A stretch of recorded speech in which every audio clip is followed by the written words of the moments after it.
26 minutes past 9 ndo pafika nthawe pali manje paka mu studio. Papa Isabel Bozo ngora Washington Marimira mamuka seko Papa Isabel. Papa mzukuru wa sekuru mamuka seko pasmara nasi. Siri kufamba here. Aiwa sirigiti. Sirigita. Kana mukanzi wali chibuda izi ndo zvakana kana zvatonyeka chinenge chikushama muri mupana pakana zvasvika iko pamedu. Papa Isabel pali nyaya yamusina kusvitsa kumuri yeZimbabwe. Asi kuti makatya here nezvakaitika yemurume nemudzimai yemudzimai akawana mamessage mufoni yemurume. Yes. Murume achitaura neng'anga here achiti izvo achida kuroma ndikabvisa uyu ndikaisa mukadzi wangu azviite here.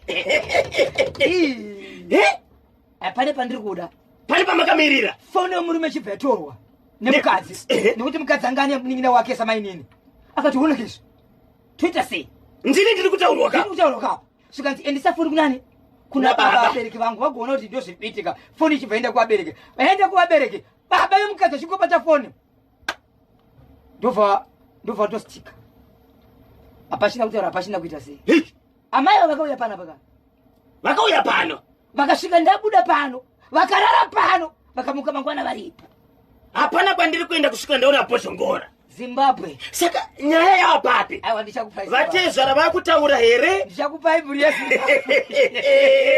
Alright nhasi atikote ndokupa mukufamba kwedu tiri masiyaiti tiri matikitivha tiri masiyaiti tiri matikitivha mukufamba kwedu tiri masiyaiti tiri matikitivha tiri masiyaiti tiri matikitivha po rigiti vo lero munapatani kwa familia dziko la Zimbabwe. Ndine nyaya yepacheguto apa yemurume akabirwa mombe. Abirwa mombe yake ndokuita mwezi nokuda kuita iyo 7 months achitsvaga mombe but achishaiwa. Mombe 1 7 months achitsvaga mombe 1 bakamune mombe 8 nemhuru 2 mombe 8 ningoti mombe 10. Okay, asi mune mhuru 2 imwe yakabiwa itori mai yanga ine mwana ndokubva yasiya mwana ndobva yaenda but yange yakachengetedzwa zvokuti ikoko kuti itsvage kune mwana wayo yange isingawanika but mombe iyi zvakazobuda pachena kuti yakatobiwa nemunhu aigara munzvimbo iyi ndokubva atamba kuenda kune imwe nzvimbo kwaakaenda ipapo it's about 107 kilometers kubva kwakaba mombe nikwanogara. Ndobva ashevedzera vedu wemombe but murume yakatama aitozikanwa nembiri kuti aimboba but nenyaya yekuti akabuda vanhu vaiti azvise vakaenda nekuvabereki vemwana uyu papa ndokubva atsvaga vanogona kukiyakiya vanogona kunginjakinja nenyaya yemombe yake. Zimbabwe mombe yakadzoka ichiita zvokutiniwa kuti ndatsoka nemombe yake. After 7 good months. 7 months. Mombe yakadzorwa musi wechina chadarika ichi. Menyu ichitinwa. Ichinzi ndasanouya nemombe yenyu. Asi ndogona kukuisira dzimwe 2 pamusoro. Asi ndinoisa iri mari. Ndokuti ndinotenderana pane zvandoda kutaura. Nokuti mudanga makanoiswa mombe iyi. Rine mombe dzinokwana 74. Dzimwe dzirimo namba dzakawanda dziri mudanga umu ndedzekubiwa. Okay, asi mune mombe dzakawanda asi mombe idzodzowo zvakare ikoko hakuisina. hamusina mudanga dzakaenda kupi mombe yange yasara yakamira mudanga imomo iyo wariyo ichegutu asi zvakaitika pakati apa hodhori. Right, Bozo ari kuuya kune vese vachadaka kubatai kuti vasvitse nyaya pachimuti munobatika sei. Ichokwadi muri yeZimbabwe vanongachida kundibata munondibata panhamba dzangu dzinoti 0771 545 025 0771 545 025 0771 545 025 pa namba idzi muri yezimbabwe 1 musabhipa 2 musafona private number 3 mukafona musati ndepi mukamuzwa kuti ndibhosho makutotsudzura kana pachisvikika ndo ipapo mukafona neprivate number kana pane zvasara ndichida kusvika panzvimbo handichakwanisi asi namba iyi muri yezimbabwe musaibhipa. Tinotenda pari zvino regai kachinzwe nawo muntu ndi washangane pabodzi kana sutu tiri kubwerera tsopanopa rambani chimuti pa National FM 29 minutes to 10 ndo pafika nthawi pali manje. Highlanders versus Bulawayo Chiefs baba Isabel. Bulawayo ikoko. 2-1 versus Dynamos. Apa. Iketa zokutamba dhimbare. Inyangutiwa apa. Asi pane zvandinoda kubvunza. Muda kubvunza kuti kunosvika season yese yapera pane imwe timu icharowa 5. 5-0. Kaudzi dzakakwana. Aiwa inoita. Ndepi icharowa futi 7-0 dzinobuda. Dzichibuda kuti timu ipi? Kwacha iri kucharowa. Aiwa icharowa. 12 minutes to 10 ndo pafika nthawi pali manje. 8 minutes to 10 ndo pafika nthawi pali manje. Papa Isabel is ready kuti vanyudze gejo. Lekesani katimve kuti aratiphatiranye ko muchirongwa Boshongora segment part 1.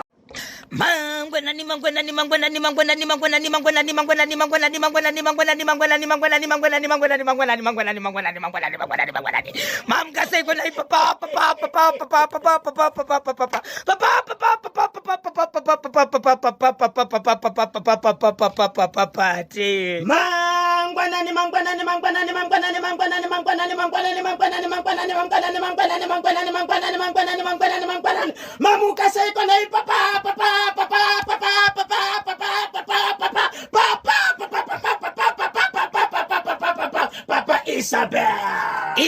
Chokwadi muri yezimbabwe kungobvunzira wazvangu chirako asi chokwadi chiripo muri yezimbabwe ndechekuti ndiri kutozvifambira wazvangu ndiri pasi pemvuri wemuzukuru wasekuru mwana ndewekubereka endiwe ndewekudima ndapota ndewekugowa Zimbabwe zvandiri kuona pano ndiri kuona murume akasimba kana ndichita akasimba ino rume kuti akasimba chikodzero akasimba saka zvakasimba ndinoti wakasimba ane dumbu Maswengerera. ndaita sekunda muzukuru papi Ndakakudzai. kuti kudi Kana muchitaura nezvangu. Tende munani panzoma. utiririkiche Tende munani panzoma. Tende munani panzoma. Roye panongo. Kuti baiwe. Vauza kuti muri kuona monya repa kanyemba bota pose alongside monya repa gokwe kenda munhu akatsvuka kuti svi po rikiti bvu ayaya hapana chitindo panoda chitindo hapana chitindo Joshua hapana chitindo panoda chitindo hapana chitindo Joshua hapana chitindo panoda chitindo hapana chitindo Joshua po rikiti bvu paka chegutu chako chegutu chiri kuti tani.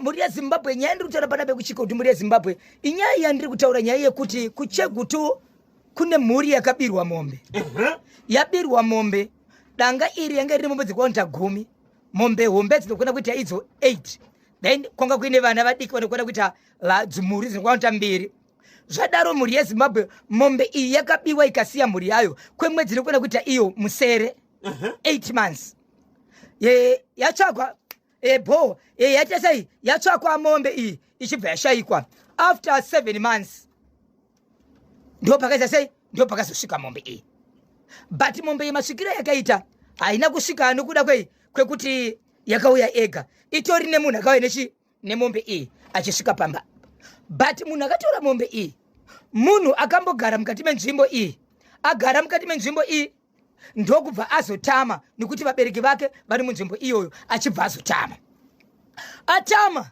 akaenda kunogara zvokunoti more than 100 kilometers dzekubva munzvimbo maigara umo achienda kwaakatama anditika so ndiye akadzoka kuzoba mombe iyi mudanga iri aba kudaro ndobva aenda nemombe after 8 months achibva adzoka nemombe ishi but madzokero akaita nemombe iyi akasvika pambapa achiti iye ndiri kukumbirawo kuti ndini ndakanga ndatora mombe yenyu but kana pane zvamuri kufungira imi kuti munoda ndinogona kukubhadharai nekuti iye murume uyu pachake ari paplot ane mombe dzakawanda dziri mudanga make achibva kuti ndauya nechi nemombe yenyu iyi.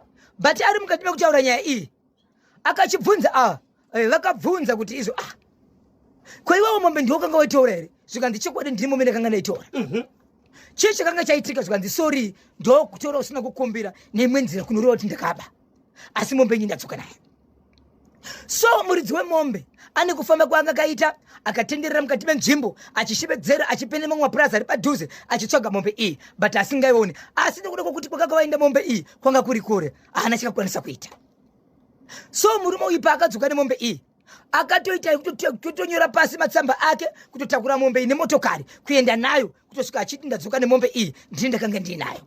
Muridzi wemombe akaunganidza vanhu kusanganisira vakuru vemunzvimbo achiti mombe yandaitsvaga yauya, but yauya nemwana uyu amunoziva kuti mwana wekwanhengi uyu aitombogara apo ndiye adzoka nemombe iyi. Vakuru vakazama kutaura naye akataura zvechokwadi mombe ndini ndakanga ndaitora, kunyange makati tiende kumapurisa tinogona kungoenda. Yes, asi ndinoda sei ndinoda ndidzore mombe iyi.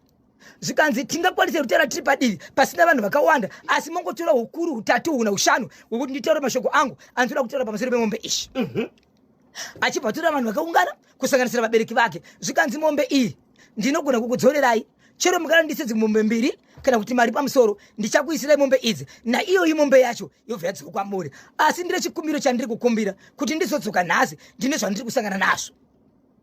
Uri kusangana nei? Ari kuti iye padanga remombe dzake pane zuva rakauya mombe dzange dzakawandisa, dzimwe dzanga dzakatowanda kudarika mombe dzemudanga make, dzichichema nekukuma kuita sekunonzi kana vanoziva kumamisha kuti ukauraya mombe vanhu vanodira nduru kuti panguva iyoyo mombe dzisauya ipapo nechikonzero kana panenge paurayirwa mombe panouya dzimwe mombe dzichichema dzichitungana ipapo, zvokuti kana mukasagona kugadzira nzvimbo iyoyo dzinotogona kutozourayana zvakare dzaakutungana dzichichema dziri pakafira imwe mombe. Ndo zvadzaida dzichitenderera danga, asi manheru pakudora idzi mombe dzaiuya idzi dzaisapinda mudanga. Okay, dzaingochema dziri kunze. So dzazodaro dzakatika 2 days. Rechi 3 murume uyu akazomuka mangwana makuseni achienda kudanga remombe dzake, akaona mudanga remombe hamuna kana mombe imwe chete, masara mombe 1 iyoyo yanga abaye dziye dzaikumba dzanga singapinde mudanga, dzasingapinde mudanga. iye angatori nemombe dzake dziri mudanga dzaisvika mombe ngani? anga nemombe dzakawanda paploti dzirusvika kuma 70. Okay, so iye pachake achizomuka mangwana kuseni mombe dzaikuma dziri kunze dzedze akaonekwa dzisipo, mombe dzake mudanga dzakava dzisimo, asi danga rakavharwa. Mudanga makanga masara mombe imwe chete yanga aba. Uyezve paakazotora mombe iyi achida kudzokera nayo kuti afunga kuenda nayo kuti abuditse mombe iyi mudanga umu, zvakatora nguva. Akamhanyisana nemombe akavhura vaisunga netambo kuti vaise motokari but kuti vabude nayo mudanga kuenda nayo kubuda naye padhore padanga ritika ipapo yairamba yaitsika madziro kusvika vazoidhonza zvine masimba kusvika mombe yazopinda mudanga kusvikira vaenda nayo uko. So ndichitaura inini ndakataura nemunhu anova ndiye anozviti ndiyo mbavha yakatora mombe mudanga wacho akabirwa mombe mudanga. Ndakazama kuda kutaura naye ari kuramba achiti handina zvandinokwanisa kutaura, inini ripoti yako yekuti ndakabirwa mombe ndakaenda kumapurisa, asi nenguva yandagara handidzokere kumapurisa. Handisi kwenda kunovaudza kuti mombe ndaiwana. Ende iwewe kusiya mombe pano chido chako, kudzokera nemombe iyi chido chako, nekuti mombe iyi pfungwa dzangu dzakatodarika nekuti ndakatsvaga mombe ndikaita sei ndikatenderera. Kunyange vabereki vako vanozviziva kuti ndiri kutsvaga mombe, pari zvinozve handiti zvimombezve. So pavakasvika pamba apa murume anova ndiye akabirwa mombe. Pamba apa paitori nemumwe munhu akanga aripo, iye achishevedzera kuti munhu ari pano uyu muri kundidisturba, ndine mwana ari kurwara, munhu uyu atoya kuzobatsira mwana wangu ari kuita sei ari kurwara. So munhu uyu ari kurwara uyu acho akanga ashevedzwa kuzobatsira munhu ari kurwara, akangoti kuna baba baba vantu vakakubirai mombe, zvisinei hazvisio zvendavingawo pano, ndavinga nyaya yekurwara kuita mwana panapa, asi kana vakuru venzvimbo muripo regai ndikuudzewo rimwe basa rinoitwa nababa ava vamuri kuti vaya nemombe ava. Baba ava munzvimbo mavanogara kusanganisira nzvimbo yavakabva mumba mavo vane mapadzi asingaonekwe anokwana kuita 114 vanosakurisa vanhu vakarara usiku. Vabvunzei zvikanzi hongu zvese zvinhu zvinoitika izvo, but haisiyo nyaya ndiri kuda. Nyaya ndiri kuda panapa ndeyekuti ndiwirirane nemurume uyu panyaya yemombe yake. So murume uyu akazobva pachita sekuramwa achida kusiya mombe. Sabhuku vakashevedzera kuti aiwa achitauri zvokusiya mombe pasina kuwirirana. Iwewe chiende unotora mapurisa. Uchiti ndakange ndakaba mombe asi mombe zvandakanga ndaiba ndauya kumuridzi tigotaurirana nekuti muridzi anga rutendanga ripota kupi kumapurisa sezvo achiti iye achina basa nemombe. Iwe ndiwa kutoita basa kuti ndiuri kuziva zviri kukunetsa. Ndobva atora mombe iyi achibvaendesa pamba pevabereki vake nekuti vabereki vake vanogara padhuze nepamba pakaba mombe. Ndobva aiti enda kuenda kumapurisa. Kubva musi wechina achita kuenda kumapurisa haana kuita sei haana kudzoka. So nhasi ndopazobuda shoko rokuti murume uyu awanikwa pazuva ranhasi akazvisungirira. Mbavha iya yakazvisungirira papuloti pake. Oh, nematambudziko baba Isabel. Kuti akazvisungirira here kana kuti akaurayiwa anobva asungiriwa? No, iye pachake atori mudenga chaimo chaimo mekuratidza kuti munhu uyu ane kuzvisungirira kwaakazviita. Mapurisa vauya vakatora mutumbi. Ya nhasi mutumbi usati watotorwa because saka tiripa kutoita nyaya iyi chindikataura neava totaura neava. Iye pachake foni yake yange isingaite. So mudzimai azofona achiti ndine urombo kuseni ndichimuka nini murume wangu akabuda kuseni anowanzobuda kuseni achitenderera muploti sevanhu vane zvinhu zvatindoita apa anditika. Saka ndafungudzira pane kwavari but ndichizofamba ndazozwa mukomana mumwe watinoshanda naye achiti uyai muone zviri kuno tichienda tikona baba vakaita sei vakazvisungirira. Nematambudziko mombe yakasiwa kumba kwevabereki. Muridzi wemombe akabirwa mombe ari kuramba mombe yake. Muridzi wemombe akabirwa mombe hana kuenda kunotaura mapurisa kuti mamuna aranjonja araba mombe yangu wabwera nayo. Auya nayo. Asi vanhu vakazogara pasi akati sezvo muridzi achiti achida basa nayo ende achadi kuti mombe idzoke panapa. Iwewe chiendewo kumapurisa unovaudza kuti ndakaba mombe but mombe ndadzoka nayo muridzi ari kuramba. Wega kumapurisa kana chieni mapurisa oya nemapurisa iwo akabva pamba achiti ndakwenda kunotochi ndakuenda kumapurisa achida kuenda kumapurisa haana kuenda kumapurisa akabva musi wechina achiti ndikuenda kumapurisa. Nhasi ndopazoonekwa asi haana kudzoka. Nhasi ndopazomuka akasungirira. Ya zvakaoma. Muri kunzwa here chekuchegutu icho? Munofunga kuti murume uyu azviuraye nokuda here kwemombe yaakaba kana kuti pane zvanga zvichiitika kuseri? Ndo pakaoma pamukoma kepi. Ndabvunza bamao kuti shoko raitairwa nemurume wenyu remombe sezimudanga mombe pane chakadzoka here zvikanzi hapana mombe mudanga medu kubva zvakatobuda mombe yakanga isara mudanga hamuna kana imwe mombe. Dzimwe dzese hazina kudzoka.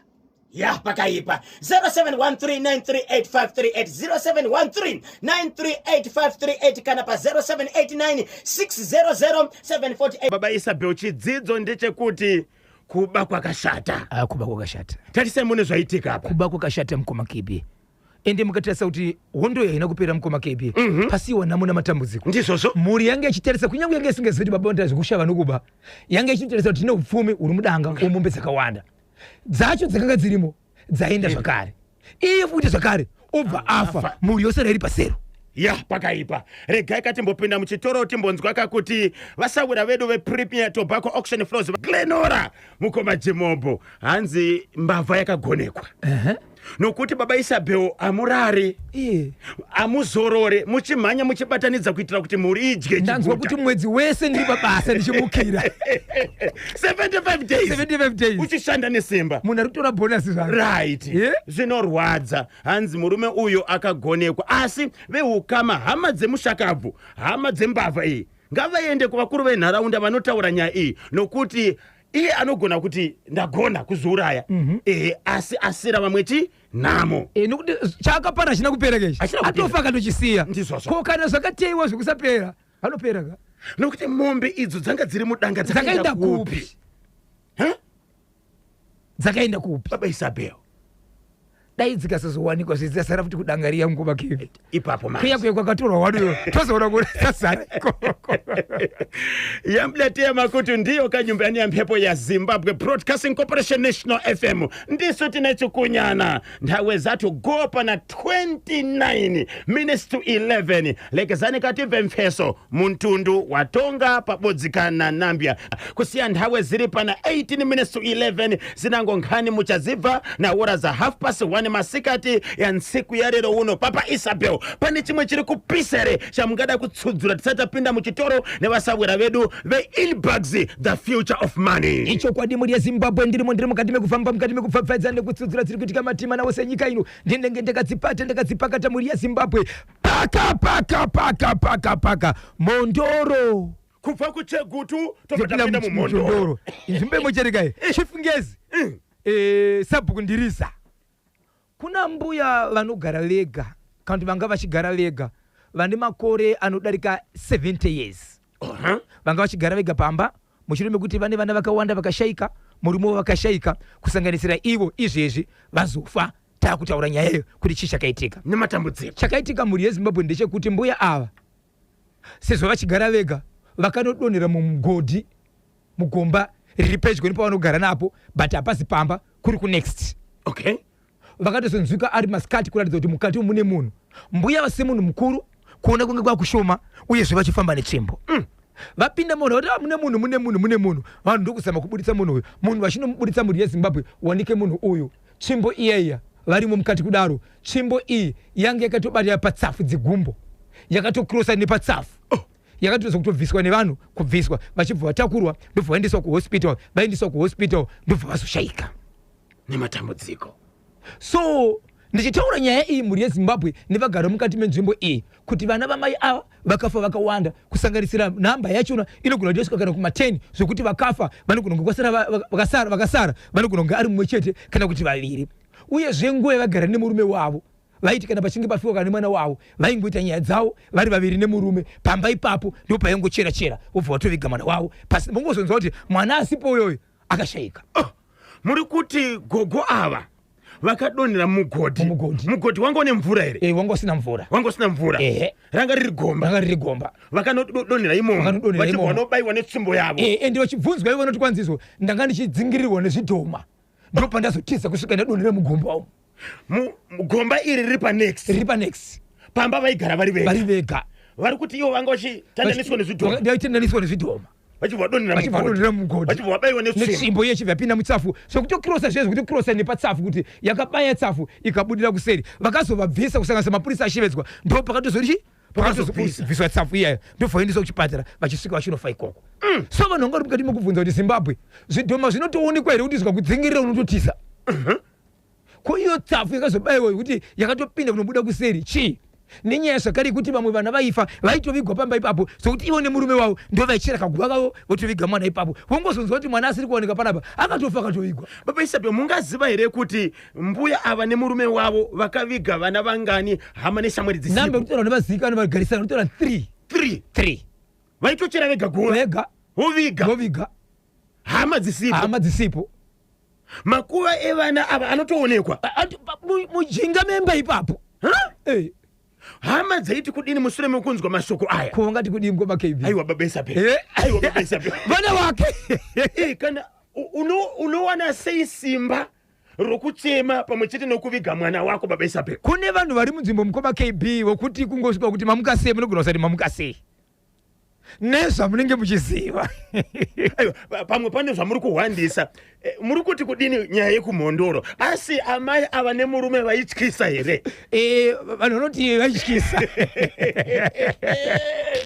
0713938538 muri kuti gogo avanga ma70 years ende vaigara vega saka muri kuti hapana here hama yakadaka kuti iendese mwana wayo kunogara nagogo hapana kusapatorera umwe pane kunonga ichiri nevana 2 kana 1 atori mupenyu but hapana ida kuenda ipapo Zimbabwe vari kumhondoro kuti munochibata tibatei kani ngatifambe itese gogo vaitiza vaimhanyiswa vaitendaniswa nezvidhoma vachibva vanodonhera pamwe pane vanozivawo zvidhoma zvinotodzingirira kutochora senge bhozha ari kukudzingirira kumashure uku baba Isape regai timbopinda muchitoro nevasabwera veduka veHinparks the future of money mushure mezvo tozotora kanhare kubva kakuvadiwa vateereri manyama tinzwe kuti vanoti kudini kokubudikidza kane ichi chekumhondoro ai Zimbabwe alright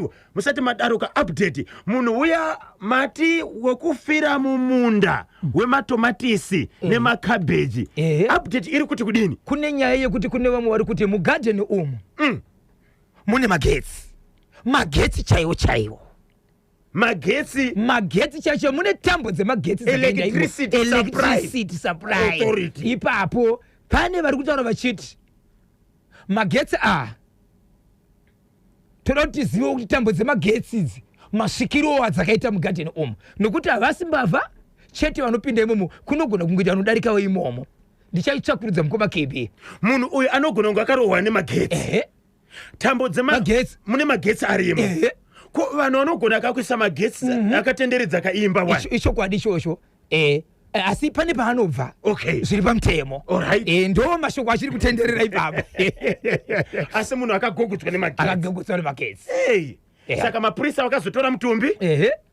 Zvakatoonekwa namapurisa kuti ndozvinogona kuzvakakonzera. Ndozvitorimo zvinotozikanwa akaona kuti ndozvamuri mukateni. Okay. Regai tizonzwa kuti nyaya yacho inofamba sei. KB, ndisati ndaenda kumberi, ndichazotaura nyaya yechikoro chiri kutaura kuti iyo BEAM aite BEAM kana mwana wenyu anga achifanira kubhadharirwa neBEAM mari yese yasina kubhadharirwa yemubhadhari. Mubereki ainde kunobhadhara anozopiwa receipt yakanzi BEAM. Anzi mwana anofanira kubhadharwa neBEAM. BEAM haina kubhadhara saka uye muite sei? Mubhadhari. Vabhadhara wochipiwa receipt yakanzi BEAM. Receipt inenge iri pachikoro ipapo. Pachikoro ipapo yakunzi BEAM asi yanziso. Chibhadhara iwewe nekuti BEAM haina kubhadhara. Asi uchipedza kubhadhara wopiwa receipt yakanzi BEAM. Pane utsotsi tiri kutsvaka. Okay. Ndobvapo pane chikoro chiri kuchemwa nevabereki chiri kunyanga. Boarding school. Mukoma KB mukatarisa mari dziri kugara bhadhara vabereki nezvakaita chikoro ichocho. Pasa pakutsikapa kana mvura ikanaya ipapo nofunga unotora mabhafu kuchera kukupa mvura. Mateuzi akakwatuka makomba, mawindow, madoors akapwanyika, mawindow akapwanyika, mvura ikauya aminoti vanovhara nei. Asi pachikoro paboarding vanonongodya bota chete kuseni vabereki vanga variko vachiona pavisiting yevana vari kudzoka kumba vachingoti toita sei. Private kana kuti government. Private. Vaziviswa here vanoona nezvedzidzo munzvimbo iyoyo. Ndo zvavataka kukumbira kubvunza pakuti toita sei. Asati enda kumberika tangopa kuti tati tiri kuzivawo zviri kuitika panzvimbo apa. Mavideos mukaona kuti muchikoro mungoma keivika. District yese. Anditi. Mune office inoona nezvedzidzo irimo. Ichokwa inzwai vabereki. Saka vabereki endai kumahofisi iwayo. Munoita sei? Munoripota kana kungosvika papolice station iri pedyo kungotiri kukumbirawo kanhamba dzekudistrict education. Muonewo chikoro chedu. Wobva wauya kuzoita sei? Ipapo vana vakasarwara ma1. Tinotenda Zimbabwe nekusarudza kwamunoita chimuti National FM radio nakutetekera kwamunoita aikona kamuti pasaka manyemwe rambani muri tenepo ticharamba tichikupasani kabzirongwa bvinithamangisa gazi ndiro kaganyura turi kuru macho mataniko gogo kanyama mighty nashe pamwechete kana gogo chicks varipo kapa South Atone vanenge vakachibata chimuti lekezani kati ngopsvaga nanga ndichiona pane vanga vachitsvaga kanhamba dzemubatsiri akabatsira murume wekuchegutu akabirwa ka mombe. Hanzi baba Saboti peka namba dzenyu kuitira kuti vakufonerei muchivapa kanhamba dzemubatsiri akabatsira kuti nyaya yekubewa kwemombe ika yanetsa baba Isabel. Icho kwadi muri Zimbabwe nichenga chikupa namba pana pandire chiziso mukoma KB. Kune mwana kuna amai vari kutaura pana pavachiti zita ndikashaya mwana wangu. Mwana uyu zita rake anonzi iye Nyasha Tedza ane 12 years ari musikana. Zita ramai vake vanonzi Teresa Tedza. Zita rababa vake vanonzi Conrad Gwara asi avachagara vese vanogara munzvimbo yeMufakose paaddress number 88 Jachacha Moyo Avenue Mufakose. Namba dzavo dzinoti 0771 049 649 0771 049 649. Mwana uyu anonzi iye Nyasha Tedza ane 12 years zokuberekwa ari musikana. Zita ramai vake Teresa Tedza, zita rababa vake Conrad Gwara asi baba namai vachagara vese mwana anogara naamai. Address yavanogara kuMufakose number 88 Jachacha Avenue Mufakose. Namba dzokufona dzinoti 0771 049 621 0771 049 649 0771 049 649. Kune vanenge vaona mwana uyu kana kuti vanomuziva kwa ari vanokwanisa kuti vavafonere panhamba iyoyo kana kufonera panhamba yangu tokwanisa kuvabata mwana agosvika kumba vedu we vari kumutsvaka mwana mubereki ane mwana aharari kana mwana asipo. Ichokwadi iye anonzani Nyasha Tedza. Nyasha Tedza kana wakateerera nyasha mama vari kukutsvaga dzokera kumba handitika tinotenda kana pane vanenge vamuona vanokwanisa kungozivisa kamapurisa ari pedyo kana kungobata amai vacho kana kungofona kuno kuZBC tisvitsechi mashoko kuna amai vacho tinotenda. rekatizonzwa kakuti dare rinoti kudini baba Isabel icho kwadi muri yeZimbabwe ndine update yandakataura nyaya yekumadziva bhindura yemurandakadzi pane murume akafa ari madzibaba afa ari madzibaba kudaro zvikanzi izvo vanhu vakuda kunogova nhumbi murandarume anova sekuru wemurume akafa ndokubva abuda pamwana wemufi zvikanzi ndiri pano hamusi kuzokwanisa makufa makagova zvinhu izvi nokuti mwanakomana ayo afayo pane chokuita kwandiri ndakamusiyira simbi dzangu ndakamusiyira pfuti dzangu ndakamusiyira mapadza angu haana kumashandisa zvakanaka saka ndatora upenyu hwake saka musati magova zvinhu izvi ndiri kuda mombe inotsika kundibhadhara then muzotanga kuita zvinhu zvenyu right zvikanzi kudini veukama zvikanzi hapana kwatichaenda tinochira chivanhu yes tochita izvozvo vafamba pamba tokutanga vafamba pane gorobari wapiri zvikanzi zvamanzwa ndizvo bhadharai vachidzokera pamba mukadzi akaroorwa ari pamba haasiri amai wevana ava murume uyu akamborora mukadzi ndokubva vasiyana ndiye akaita vana wechipiri uyu vari kungogara kusvika murume afa havana kumboita mwana kana pamuviri pakambobva zvapo kenyoro chimwiri benefo vakachiwemba kemenikati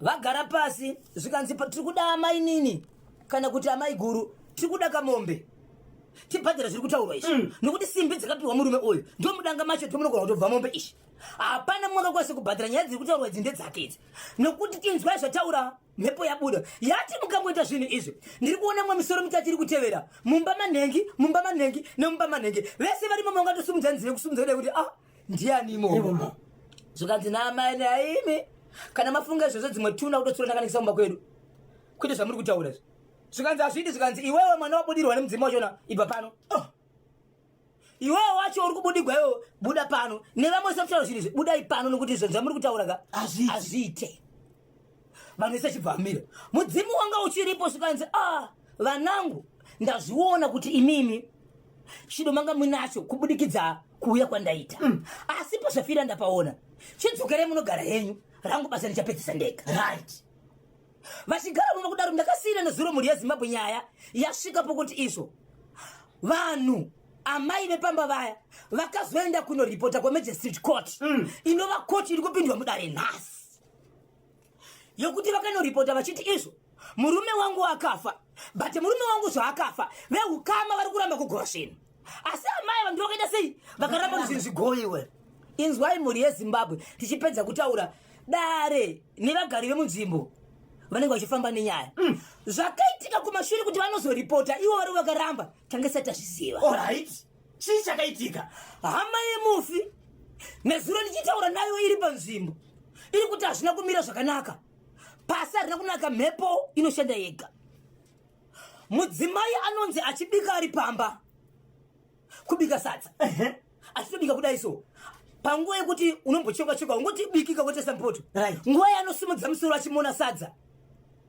ari kudai so ari kusanganzana chiso chemurume wake akangomira kudaipo anove ndiye murume akafa ndobva vasanganzana ndokutiza kusiya poto iri pamoto ndokubva arowa pasi ndokubva atiza ndobva aenda panext door kune vamwe vanhu achinosvika achinotaura vachizodzoka vava vaviri vari kudzoka vari kuona sadza ratomonewa ratoiswa pasaidi rapedza kubikwa ndokutiza zvachose izvi zvahapo pamba nekume kwachikoko havako havasi kuonekwa kwavari veukama vati nhasi vari kuenda kukoti havatoziita kunosangana kukoti here kana kuri kukoti ichanonzi kudii ndopa yave izvizvi muri kunzwa update yekubhindura madziva muroora anovaka mudzimai wemufi akafa mushure mekunge veukama vasangana vachidaka kuti vagove pane munhu akabudirwa chedzera kuti aiwa mungagoveka zvinhu nokuti ndini ndakonzera karufu rwemwana wangu pane zvakakanganisa pasimbi dzandakamupa saka ndiri kuda kamombe inotsika mukandipa mombe inotsika ndisekuru munhu ari kubudirwa but ari kutaura sasekuru ndokuti muzogova asi mudzimai wemurume akashaya achibvatsika madziro manzwa kuti chii chakazoitika masiripiti akazoitika akangoona kachiso chemurume mukutiza kwaakaita achizodzoka nevamwe akazoona kasadza rapedza kubikwa saka vari kuenda kukoti nhasi Zimbabwe tichadzoka zvakare kuti kukoti kwakanonzi kudii nokuti chivanhu chinongotaura zvezvachiri vachabvunzwa kuti sei makaramba vagopindira kuti vakaramba here kana kuti havana kuramba ko chakuzoitawo unase vati vachabvunzwa kuti kana vakamboramba nhasi chaakuita kuti ivo vachibvuma kuti uye mugove zvino chii tichamirira zvakare vaya vakauya vachiti mbomirirai kugova itai zvakati kana vadzokawo ndo pachada kureva kuti mudzime ukasabuda zvakare pakaipa regai ndisvise mashoko esi tiyamba kana kupasanika mabuliro araita kama fixtures match day number 1 Castle Lager Premier Soccer League fixtures Friday 6 March 2026 ku Rufaro Stadium nenguva za 3 o'clock masikati FC Hunters versus Mos FC. Then Saturday 7 March 2026 Rangers College ichabvina kana Chicken Inn ku Rufaro. Triangle United versus ZPC Kariba ku Gibo Stadium. Tail 1 versus Dynamos ku Ascot Stadium. Ngezi Platinum Stars versus FC Platinum ku Baobab. Musiwe Sunday 8 March 2026 Cape United versus Agama ku Rufaro Stadium. Manika Diamonds versus Simba Bora ku Gibo Stadium. Hard Rock versus Scotland FC ku Chawanda ku Kwekwe. Then Highlanders versus Bulawayo Chiefs ku Babafu Stadium. Ndio kama fixtures match day number 21 match day number 1 2026 Castle Lager Premier Soccer League. 0713-938-538 kana pa 0789-600-748 0789-600-748. Tive kuti munititani ku atetekeri kubulikiza kana ichi chaku chegutu. Hello pa National FM. Mushe kanjani? Mushe Langton Chingoma pameja Blamba Glendale. Kuri ku Glendale nasi mukoma Langton Chingoma. Glendale rokurera iki. Ichi chidzidzo chishua. Ndopa unotsona utika. Hanzi zvimwe zvacho kana wafunga kuti atenja akaipatanga umbofunga chishua. Unenge uchiita uchibudirira Langton nokuti ka mutauriro waita Bozhongora ati iye mombe dzakawanda dzanga dziri mudanga dzanga dziri dzekuba. Pamodzero dzese dzanga dziri dzekuba zhinji dzacho. Zhinji dzacho. Ndopa unonyatsona kuti kuba kwakaipa zveshuwa but changa chifanenge chichitikapo ndechekuti iye murume kauya andite chakafira chacho. Halo? Ndiri kukunzwa Langton. Chakatofira chacho ndechekuti iye andofunga akanyatsoona kuti zvinhu zvake zvese zvatoda sezvatoparara bhozi ari motaura kuti pamombe dzese dzanga dziri mudanga pakabva matosara musisina kana kumbe. Kusiya kweiyoyo yanga aba iyoyo yokupedzisira. Saka zvinhu zvakatomudya moyo kutoti kana zveupenyu apa isina chandichararamira plus nenyaya yekuti iye akachinzi anga ane mapadza mangani. Mapadza akawanda yanga achinzi ari kushandisa vanhu chichira zvese izvozvo zvinhu zvakatomubata moyo make kuti akangofunga mweya kutoti bheta kutozviuraya pane kuti ndichigara pane zvinhu zvese zvangu zvanonyatsozaona kuti zvinhu zvakutoenda kundopara. Pakaipa saka chidzidzo ndecheipa nyaya iyi. Chidzidzo ndechekuti vanhu ngatizive kuti kuba kwakaipa, vanhu ngatigone kuti kana tichida chinhu chakanaka, kana tichida kurarama upenyu hwakakura upenyu hwedu ngatigone kuzvishandira namaoko edu. Saka Mwari akatipa simba, akatipa maoko ekushanda, tone kushanda tinyatsozva kuti tikudya. Kana unyatsodya chinhu chekuti wachinyatsotishandira neropa rako, unyatsodya wakasununguka, hauje uchiitya kana kuti uchifunga mune zvakawanda. Saka vanhu ngatigone nokushanda kuti tigone kushanda tichinyatsoshanda zvekunyatsoza tikudya chinhu chatinoshandira tichibuda neziye. Aiwa, tinotenda waita basa Langton Chingoma. Rega tinzwe kuti vamwe vanoti kudini. Nhasi tiri kupemberera ka Zimbabwe iri kubatana kane dzimwe nyika pakupemberera ka International Mild Wine Day. Yes, wine iya inenge iri pakati nepakati inonzi International Mild Wine Day, pamwe chete kane International Hearing Day. Ipamukana wekuteerera, handiti kwete kungobweleka kungotaura, ita mukana wekuteerera zvinenge zvichitaurwa nevamwe. International Hearing Day pamwe chete ne World Wildlife Day. Yes, zvokutotika muZimbabwe patoreka nezvirongwa zvokupemberera pamwe chete nekucherechedza zuva reWorld Wildlife Day. 26 minutes past 10 Papa Isabel Lekizani kativhe kuti ndiani munango ari pantedwe paita munango 0713938538 kana 0789600748. Ameno zviri kuita nhare dzacho hadzisi kunyatso kukonekta mune zvakanaka. Okay, tabudirira apa. Hello Mukoma baby. Makadiniko? Ndinofara mine warisiko Mukoma Bozho ngora rikitibvuwa. Mukoma Bozho wanodekedzawa. Mwari wakanaka. Tinotenda. Tiri kutaura nani ari kupi? uyu mukoma waposhongora na KB anonzi Jimobo ari paGlenora. Anonzi Dimobo? Jimobo. Yes, Jimobo. Tinotenda tibatsire itinzwe. Mukoma KB murume wepaChegutu uyo kawo. Ini ndaida kuti dai kana hurumende yaitobvira chaizvo yotomboti kune vanokubatsira chaizvo wawape mukana kuti wanyatsotobatsira chaizvo nokuti vanhu avataneta taneta nevanhu vanoba vanhu vari kubataneta navo vanhu vari kurepa vana taneta navo vanhu vari kuuraya vanhu taneta navo tofambira kupi kana iri nyika yakasununguka mubvunzo rangu uyu vanhu ava tinoda kuti dai zvaitobvira ngavasachinja mwoyo ngavarambe vachiita izvo ngavabatsire vanhu svikana zvinhu zvanaka svikana vanhu vaakuziva kuti kana mombe yemunhu itori panze anotoipfigira ndiye mudanga rayo yopinda mudanga mayo nokutya chete kuti bere risatodya kune kwekuchengetedza chipfuyo cheumwe munhu ikoko zvakangofanira kuti makare chaitaiziva kuti mwana achienda paanenge achifamba pese aiti akaona munhu mukuru aimhoresa kuratidza kuti irespect mwana ani hunhu akarayiwa asi zvaakuitika izvi nhasi izi mukoma KB inini daina ndini nditori ndada kuti tagodobori vevanhu ivava chete ndakamirira vanhu ivava chete ndovanhu vandaii mukoma Jimobo musadarozve ndinokutotaura chokwadi nekuti mukoma KB inini munoshanda kubva musi wa1 kusvika musi wa75 muchimuka kuseni muchienda kubasa motenga kambudzi kenyu kuse1 kobva kabiwa nezuva rimwe nemaminitsi mashoma munonzwa sei zvinorwadza saka uyu murume akagonekwa uyu akagonekwa asi munofunga kuti chii chakapaka kuti acommit suicide azurai mukomana uyu zvinhu zvake zvese zvasanganire kuti pfungwa make iye akutambura kuti ndochiita sei nezvinhu zvangu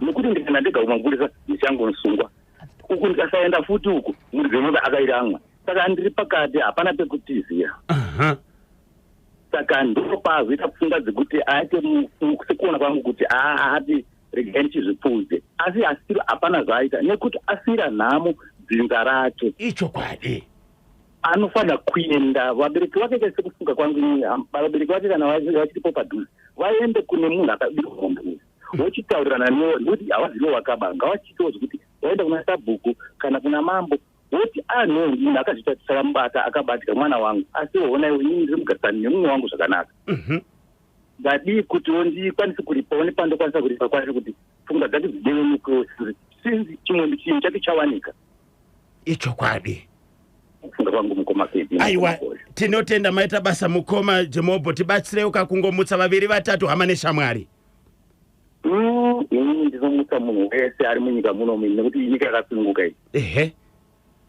ndinotenda ndakadaro aiwa tinotenda maita basa nhasi iday 62 of 2026 kwasara 303 days kuti gore ra 2026 rifike kumapeto rimare tiri muwiki 10 of the year motivational quote of the day tiri kuipiwa kana Vincent Nyika Dzino ari kuti iye it takes many years to build a reputation and a few minutes to ruin it. If you think about it always you will do things differently. It takes many years to build a reputation and a few minutes to ruin it. If you think about it always you will do things differently. Yes, baba Isabel zvinotora nguva yakareba munhu achigadzira kahunhu hwake ogadzira kazita kunzi bhozhongora kunzi kanyemba asi zvinotora nguva diki few seconds kuti uuraye zita iroro ichokwadi ichocho mukoma yes saka ukazvifungisisa unoita mamwe maitiro nemamwe mafungiro so tarisaone kwawakabva uchigadzira zvaonazvo nhasi wozongotora kamaminitsi madiki kuti uzvikanganisi yes it takes many years to build a reputation and a few minutes to ruin it. If you think about it always, you will do things differently. Kuchokera kakuda Vincent Nyikadzino machinzwa kache kumondoro muri kuti kudini konacho lekezani kativhe kuti atetekeri anichitani 0713938538 0713938538 kana 0789600748 0789600748. Hello pa National FM. Hello, mkoma KB Makadi. Tinosimba Makadi, my guru tiri kutaura nani ari kupi? Muri kutaura na My Brilliant kubulawai. Oh, My Brilliant kubulawai kunjani? Aiwa kubulawai kuri right. Tibatsire My Brilliant. Vari sai kwanza jangu mkoma bo. Bosho ngora anofara huyo. Mkoma KB ka. Yes. Inyaya kumondoro yani. Abagogo aba mubairo wavo. Sei muri kudaro? Mubairo wavo nekuti wankuzvidhoma isati kwanise kuzviona asivo vane chokwadi chekuti ndizvo zvaitovamhanyisa. Saka nditosoka chokwadi chekuti ndizvo zvaitovamhanyisa mubairo kavo. My Brilliant tiri kutaura nezvemunhu ari kuma 70 years vanogona kunge vanga vakukanganisika pfungwa. Mukoma Bosho, Mukoma KB, rega unzwe. Rega unzwe KB mwanangu. Ndiri kuzvinzwa. Inachera mai vako ndikutaurire. Alright mama. Zvekuti 70 years munhu akura. Zvinhu zvavo zvaitovamhanyisa izvo vanonyembedzera kukura mbuya. Mama musadaro kani mama chero. Vakanyembedzera kukura mhani mbuya ava. Ichokwadi chaicho. Okay, and zviri kunzi vaitoviga vana vavo vari vega nemurume wavo. Saka wati chii ichocho? Asi mazvokuda. My Brilliant. Mazvokuda sekuru Bosho, mazvokuda mwanangu KB. Saka vakambobhata. Vakadaro vana. Musavanzwire tsitsi. Anzi vakanzwa bhata. Already vaisape rega tingotora kamutereri 1 wakumalizira tobva tavharisa kachirongwa. Hello pa National FM. Hello, maswera seiko wakomana. Taswera maswera seiko. Taswera ni Mai Jacob Kazomba pasoni rija. Mai Jacob Kazomba. Wakomenda chembavha yemombe. Vabatsiri vari kugona basa dai vatibatsira vafamba nyika dzese vachigadzira mbavha idzodzo. Mai Jacob, pakafa munhu akazvisungirira kauye. Pane zviri kuitika paari zvaasiri kukwanisa kutsanangura. Kuti pane zviri kuitika? Chakangofanana nechanezuro chemunhu wokuwaniwa nemadomasi ari mumunda kai. Saka pamberi nevabatsiri manyama. Kanopeka nembavha idzi. And zvinorwadza kuti unenge washanda nesimba munhu ongosvika achingoba just like that. Ivo vakangogara vachimirira kuita zvekuba izvozvo taida remombe rese iri kubiwa kau. Saka akawana mubairo wake. Mai Jacob, mombe dzakanyangarika idzo kusara 1 dzakaenda kupi? Ipapo ndipo pane nyaya yese manyi. Okay. Dai parufu rwake vanyatsotaura mabasa ake vasamureverere. Ingoskeresa vaviri vatatu tinzwe. Vakuenda kuMount Darwin kunoskeresa hama dzangu dzese dzekwachibira, dzekwamukambi nedzekwaKadzopa ndodzoka kwamuri vakomana nditi rovai basa sebasa ndozoenda paNyabhira da kuskeresa mwana wangu anonzi Tabita Bvunza momurovera futi katatu titi bye vakomana. Anonzani? Tabita Bvunza. Tabita Bvunza, Tabita Bvunza, Tabita Bvunza paNyabhira. Po rikiti vo. Tinotenda mapata basa timbwera pomwe kamangwana. Right, rega ningotizwa mukaseko asiwe mambewe ndibanyoni gogo foromoso gogo ba KB avagona kuti KB manje gogo foromoso wamkase kwa timu riba Belgravia hapo mainyasha sarudzai pamochete na Mai Josh wamkase kwa madzimai yokubika sadza rinonaka Boss Tina Vincent pamochete na Sazi Best Price Edmo Mudara Edmo pamochete na Boss Keda vari kushevedzera kuti isusu tiri komando mataxi kize asina chimuti atakure komando mataxi hapa wamkase kwa taura ijochore ndizvinzwe kuti kuti autere National FM boss zvemukati pasusa business center pamochete mukoma Mr. Jennifer Mpofu varipo pazvishavana apa pamochete na Void Kadunguri muimbi mukuru aripo paka zvakare pamberi kwepa zvishavana kwanzi takachibata muri yaZimbabwe vanenge chida kundibata munobata manamba dzangu idzi mamukaseko baba namai maka ndinozviziva muri yaZimbabwe kuti pamuri papo hamusi kufara nekuda kwezvimwe zviitiko zvaitika ndinotenda Mwari kachapindira basa zvichakufambirai mune zvakanaka mukoma wangu KB rega ndingoti izvo vanoda kundibata manamba dzangu dzinoti izvo 0771 545 025 0771 545 025 mamukaseko timu orchestra mberi kwazo ndinoziva chimuti makachibata munenge muchena nazo ndiri kuzoona kuti munenge muripo pa Warren Park pa weekend musi Friday apa kwanzi munenge makachibata chimuti muri papo ndapota musabhipa sa agogo every day is a Friday po rikiti vo endai pa Facebook page yedu yakanzi National FM Zim. Andizive kuti ndiani akanyora munoziva pa 44 tichienda mamurewa tichienda kunyamapanda panonzi pa 44 pane gomo ririko ku left zidombo riri mudenge pane pakatonyoronzi 44 padombo ipapo mugomo imomo ndiani akanyora tinoda kutumira pikicha yacho pa Facebook page National FM National FM Zim. Don't forget to like us. Yes. Mutuudza kuti vanoziva nezvenhoroondo yegomo iroro mutuudza kuti ndiani akanyora kuti 44 pagomo ipapo ndo kuna anonzi itainyekete ndokwako uku anzou ndokwenyu itainyekete ndiani akanyora hapo endai pa National FM Zim Facebook page yedu mutuudze kuti ndiani akanyora kana muchiziva nhoroondo history toda kutumira picture yacho muzionere mega kangatonyoro nekashirika yakachipurukana munhu KB kanye mabvonzo na Bosho Ngora bye bye tichakusiyanika na Lucy Ngosolo.